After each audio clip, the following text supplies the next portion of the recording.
Hi అండి, ఈరోజు మనము చుక్క కూర మునక్కాయ కర్రీ చేసుకుందాము. కావాల్సిన పదార్థాలు: పోపు దినుసులు, ఆనియన్స్, టమాటా, చిల్లీ, చుక్క కూర, మునక్కాయలు, ఉప్పు, కారం, పసుపు, ధనియాల పొడి, అల్లం వెల్లుల్లి పేస్ట్, కొత్తిమీర.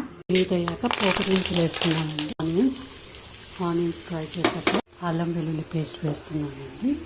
ఇది కూడా పచ్చి వాసన పోయేంత వరకు ఫ్రై చేయాలి. అయిపోయినాక ఉప్పు, కారం, పసుపు వేసేస్తున్నాను. టమాటాస్ కూడా వేసేస్తున్నానండి. 2 టమాటాస్ తీసుకున్నానండి. ఒక టమాటా పీసెస్ లాగా వేసాను, ఇంకొక టమాటా ప్యూరీ వేస్తాను. మళ్ళీ ఇప్పుడు మునక్కాయలు యాడ్ చేసేస్తాను.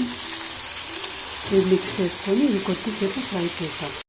ఫ్రై చేశాక ఇప్పుడు చుక్క కూర వేస్తున్నానండి. చూసారు కదండి, చుక్క కూర బాగా మగ్గింది.